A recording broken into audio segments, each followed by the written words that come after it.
Hey guys, this is Manpreet और आप देख रहे हैं साइंस विद यूएमएस। हम लोग लेके आ गए हैं फिर से 17 एक्सरसाइज। कौन सा चल रहा था सर? हमारा 17 ए चल रहा था exercise.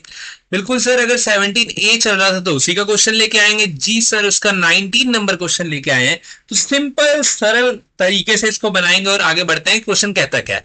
A medicine capsule is in the shape of a cylinder with two hemisphere struck to each of its end. देखिए, मतलब एक कैप्सूल है, इसमें दवाई भरी गई है और दोनों साइड से कैप्स लगाए गए हैं जो कौन से पार्ट के हैं? हेमिस्फेयर। हेमिस्फेयर है। कौन से पार्ट है सर? हेमिस्फेयर है। ठीक है, याद रखना है कि सर ये हमारा हेमिस्फेयर है, ये वाला भी और ये वाला भी, दो हेमिस्फेयर है। और बीच वाला जो पार्ट है ये सिलेंड्रिकल पार्ट है। कौन सा पार्ट है सर? सिलेंड्रिकल पार्ट है। ठीक है। The length of entire capsule, पूरे कैप्सूल का जो लेंथ आपको गिवन है यहां से यहां तक, जो कैप्सूल है सर उसका एक लेंथ गिवन है। उसका लेंथ कितना गिवन है? 14 mm आपको लेंथ गिवन है। ठीक है। And the diameter of the capsule is 5 mm, 5 millimetre given है। किसका? इसका सर, ये जो हेमिस्फेयर है इसका डायमीटर, या ये कैप्सूल का मतलब सिलेंड्रिकल पार्ट का डायमीटर, या इस वाले हेमिस्फेयर का डायमीटर, तीनों का डायमीटर ये और रेडियस सेम होगा सर। क्यों होगा सर?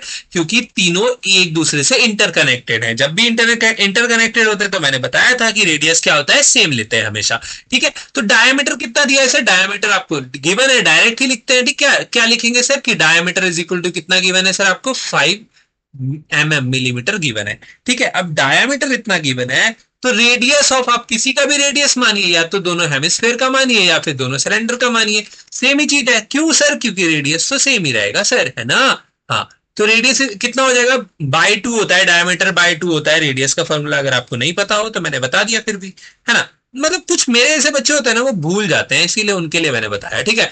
आप लोग ये मत सोचिएगा अरे बताया, जो जानते हैं वही बता रहे हैं सर। नहीं सर, ऐसा कुछ नहीं है। मैं अपने जैसे बच्चों को बताता हूँ जो जिसको समझ नहीं आता जल्दी जल्दी। देखिए, 2.5 आएगा, 5 डिवाइडेड बाई 2.5, यानी कि आर आपका कितना निकल के आ गया सर? आर निकल के आ गया आपका 2.5 निकल के आ गया। ठीक है। हाँ।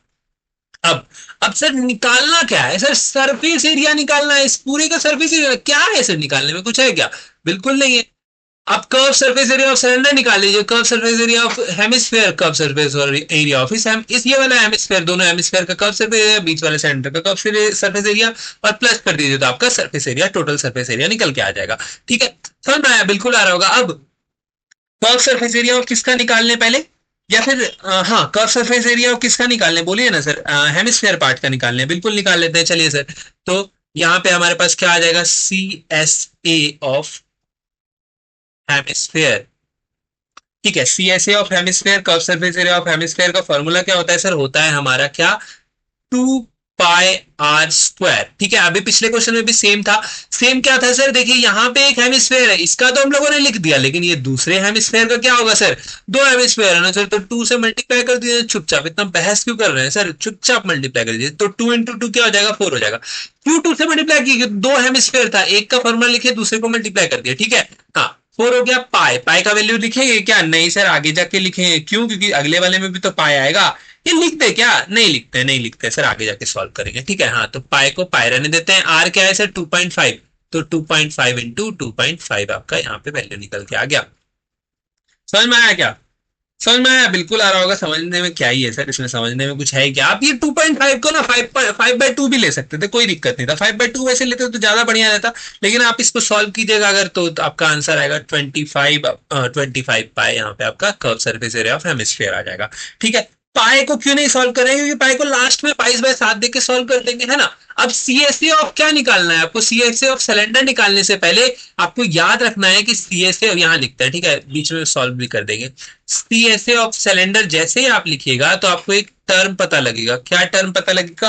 क्या फॉर्मूला होता है? जोर से बोलिए सर। जय माता दी नहीं बोलना है आपको, बोलना है फॉर्मूला। क्या होता है? 2πRH होता है फॉर्मूला। तो H कहां से लाओगे बबुआ? H है हमारा यहाँ पे। ये देखिए, टोटल कैप्सूल का H दिया है ना, ये कैपिटल H मान लीजिए इसको। स्मॉल h क्या हो जाएगा? देखिए, हाइट ऑफ सिलेंड्रिकल पार्ट क्या हो जाएगा सर? सिलेंड्रिकल पार्ट का हाइट क्या हो जाएगा सर? देखिए यहां से यहां तक को माइनस कीजिए और यहां से यहां तक को माइनस कीजिए, इसमें 14 में तो यही बीच वाला ही बचेगा ना।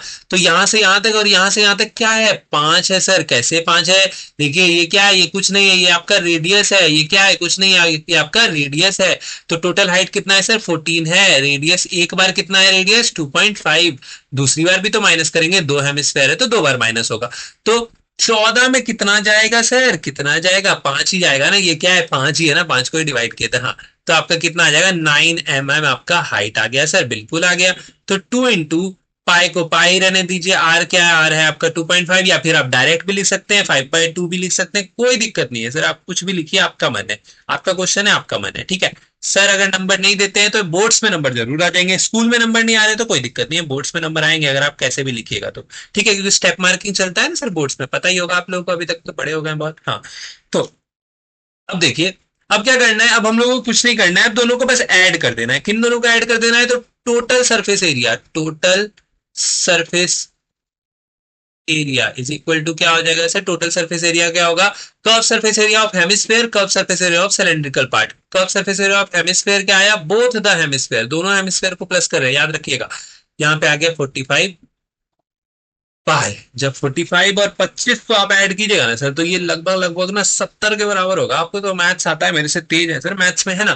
तो अब पाई है तो पाई का भी वैल्यू खोल दीजिए। तो अरे इरेज भी तो कर सकता था मैं, हाँ। 22/7 हो जाएगा। 7 से कितनी बार में जाएगा सर? बिल्कुल जाएगा 10 बार में, आपको भी पता होगा, है ना। तो आपका आंसर क्या आ जाएगा सर? 220 mm। और साथ में क्या लगेगा सर? साथ में लगेगा स्क्वायर। देखिए यहाँ पे भी देखिए स्क्वायर नहीं लगाया आप लोगों ने। यूनिट मत भूलिए, आप लोग हमेशा यूनिट लिखिए, ठीक है। यूनिट लिखिएगा तभी आपका आंसर आएगा सही। देखिए आपका total surface area of this very figure will be, ये जो कैप्सूल था इसका टोटल सरफेस एरिया आपका कितना आ गया सर? आ गया है 220 मिलीमीटर स्क्वायर। तो ये था हमारा क्वेश्चन नंबर 19। चलिए बढ़ते हैं आगे।